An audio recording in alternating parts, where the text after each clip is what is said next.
Sirsa police जिंदाबाद, Sirsa police जिंदाबाद। जी मनमोहित, आज एसपी ऑफिस पहुंचे हैं, क्या पूरा मामला था, क्या कुछ कार्रवाई की मांग कर रहे हैं? मैम, ट्रेड सेल लगाया गया था जून महीने के अंदर और 12 तारीख को हमने एक सोशल मीडिया प्लेटफॉर्म पे इस कपड़ेबाजी को उजागर किया था कि एक ही सीरियल नंबर की वो कई टिकटें बेचते हैं। इसके बाद उन्होंने 13 तारीख को खैरपुर चौकी में दरखास्त दी थी, तो खैरपुर चौकी से फ़ोन आया था, तो हमने तमाम पुख्ता वो सबूत दिए जिसके आधार पर वो साबित हुआ कि ब्लैकमेलिंग वाली ऐसी कोई बात नहीं है। तो वो जांच अधिकारी की रिपोर्ट आ गई थी, तो उसके आधार पर हमने एसपी साहब को 182 की कार्रवाई के लिए गुहार लगाई है। तो एसपी सर से मिले हैं, क्या कुछ रिस्पांस रहा है, उनके द्वारा क्या आश्वासन दिया गया है? एसपी साहब ने डीएसपी को मार्क की है इंक्वायरी और कहा है कि इस पूरे मामले के अंदर 182 दर्ज होने चाहिए। तो इस तरह के झूठे मामले दर्ज करवाए जा रहे हैं, पत्रकारों को भी नहीं छोड़ा जा रहा, क्या कुछ कहना चाहेंगे? मैडम, आमतौर पे ऐसा बन चुका है कि लोग सच्चाई उजागर ना हो तो इस तरह के हथकंडे अपनाते हैं, संबंधित थानों के अंदर शिकायतें दर्ज करवाते हैं ताकि कहीं ना कहीं पत्रकार दब जाए और ब्लैकमेलिंग जैसे मुकदमे उन पर दर्ज हो। लेकिन आपको बता दें कि पुलिस प्रशासन भी अपनी इंक्वायरी सही ढंग से करता है। खैरपुर चौकी ने पूरी ही त्वरित कार्रवाई करते हुए इस पूरे मामले को उजागर किया है और हमें आरटीआई के माध्यम से पता चला है कि खैरपुर चौकी इंचार्ज ने पूरा मसला लिखा है। उसने लिखा है कि इस तरह की कोई बात नहीं है और तमाम जो आरोप है वो निराधार पाए गए हैं। ये पूरा मामला कब का है मनमोहित जी? कब लोग आप वहाँ गए थे? हम 12 जून को सर ट्रेड फेयर देखने गए थे, घूमने के लिए गए थे। वहाँ एक ही सीरियल नंबर की टिकटें बेची जा रही थी जी। तो एक तरह का फर्जीवाड़ा था जिसको हमने उजागर किया था।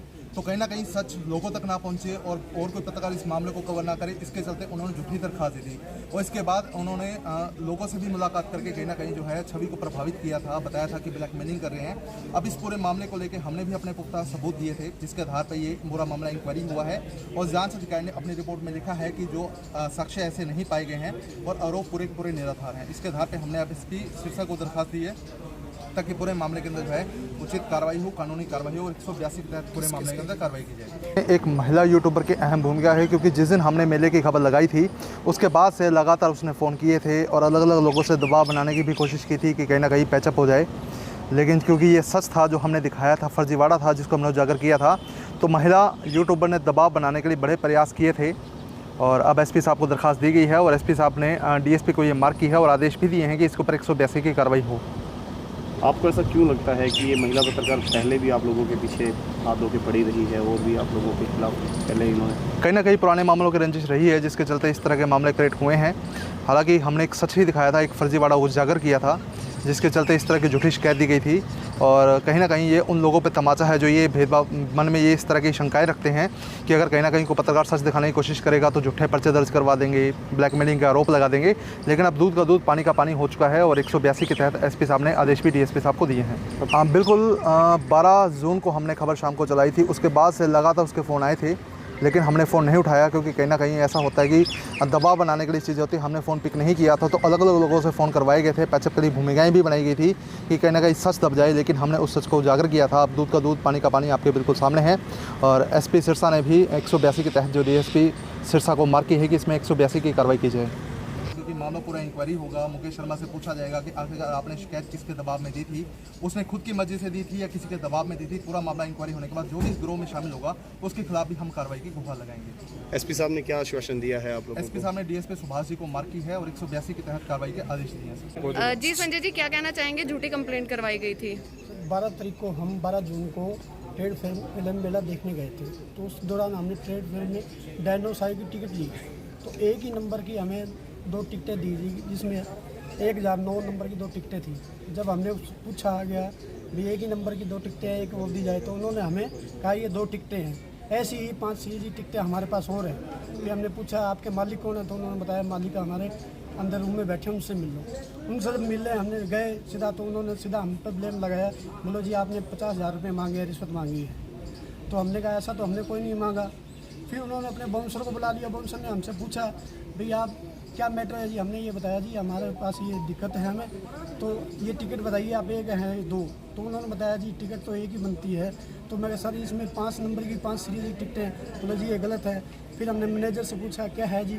बोलो जी आपने सीधा ही माइक हमारे आगे लगा दिया, तो हमें बोलना पड़ता है जी आपने 50,000 रिश्वत मांगी है। इस दौरान अगले ही दिन उन्होंने हमारे खैरपुर चौकी में हमारे खिलाफ पर्चा दिया जिसमें उन्होंने 1 लाख रुपये रिश्वत मांगने की शिकायत दी गई, जिसमें शिकायत के दौरान जांच की गई। उसमें जांच में तथ्य सारे झूठे पाए गए। उसके झूठे पाने पर हमने आज एसपी साहब से मिले हैं तो उस पर जांच की जाए और कार्रवाई की मांग की है एसपी साहब से। शिकायत देने के इस मामले में आपके बच्चे के पास भी कोई कॉल आई थी सर नोटिस के लिए? शिकायत के दौरान 12 तारीख को जब हमने न्यूज़ लगाने के बाद नेक्स्ट डे सुबह मेरे नंबर पे कॉल आई थी, वो मोबाइल मेरे बच्चे के पास था, तो उन्होंने कॉल करके बोला था, लेडीज़ बोल रही थी, बोलो बेटा आपने हमारी बाइट लेनी चाहिए थी, मालिक मैं हूँ। तो बेटा ने बोला जी हमने जो मौके पे जो मालिक था उसने बोला था मालिक हूँ मैं, उसके बदले ले लिए। बोलो नहीं है, मैं आपके फादर को भी फ़ोन मिला रही हूँ, मनमोहित को भी फ़ोन मिला रही हूँ, वो फ़ोन नहीं उठा रहे, उनको बोलना फ़ोन उठा ले या मुझसे बात कर ले, नहीं तो मैं कोर्ट द्वारा नोटिस भेजूँगी। ये फ़ोन करने वाले कौन थे? अब फ़ोन करना लेडीज़ थी, अपने आप को ट्रेड फेयर की मालिक बता रही थी। तो हम चाहते हैं इसकी जांच और इस पर जांच, जो भी महिला थी जो भी इसमें सम्मिलित है उसके खिलाफ कार्रवाई। क्या आपको लगता है ये एक गिरोह है? हाँ, ये गिरोह है जो आम नागरिक को भी परेशान किया जाता है।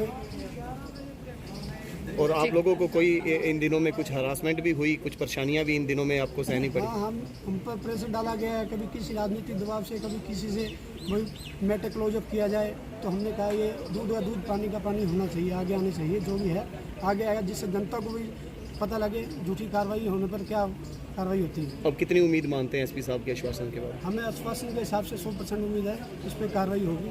बाकी आगे की प्रक्रिया है जो एसपी साहब करेंगे, जो आगे कदम है उस पर उठाए जाएंगे हमारे द्वारा। सबसे पहले मैं सिरसा पुलिस और सिरसा के एसपी साहब को मैं धन्यवाद करना चाहूँगा कि इन्होंने सच का सच और झूठ का झूठ साबित कर दिया।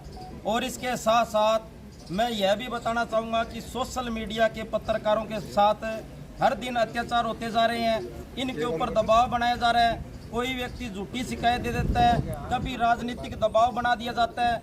मैं उन लोगों को कहना चाहूँगा कि हम दबने वाले नहीं हैं, हम झुकने वाले नहीं हैं। और इसके साथ साथ अगर आप हम पर अन्याय और अत्याचार करोगे तो हम कानूनी लड़ाई लड़ेंगे और जनता के दर पर जाकर भी ये लड़ाई लड़ने का काम करेंगे। इसलिए सभी लोगों से, जो ऐसे लोग हैं जो सोशल मीडिया के पत्रकारों को दबाना चाहते हैं, झुकाना चाहते हैं, प्रताड़ित करना चाहते हैं, उन लोगों को कहना चाहूँगा भी ये अपनी जो है ना अपनी हरकतें ये छोड़ दो, कोई फायदा नहीं है। और इसके साथ साथ सोशल मीडिया के पत्रकार है वो ग्राउंड लेवल पर लोगों की आवाज़ उठाते हैं, गरीब बेसहारा दबे कुचले लोगों की आवाज़ उठाते हैं, ये ग्राउंड पर जाते हैं। कल को तो कोई भी आरोप लगा देगा, झूठे आरोप लगा देगा। मैं सबसे बड़ा सिरसा के एसपी साहब को धन्यवाद करना चाहूँगा, इन्होंने दूध का दूध और पानी का पानी किया है। ऐसे तो पत्रकार कहीं भी जाएंगे, खबर बनाएंगे, कोई भी आरोप लगा के पर्चा दर्ज करवा देगा, ऐसा नहीं होना चाहिए। सिरसा पुलिस का धन्यवाद करते हैं कि पुलिस ने इंक्वायरी की है, ठोक बजा के इंक्वायरी की है। अब इसके जो दोषी हैं जिन्होंने झूठी शिकायत दी है उनके ऊपर कार्रवाई होनी चाहिए और ठोक बजा के कार्रवाई होनी चाहिए।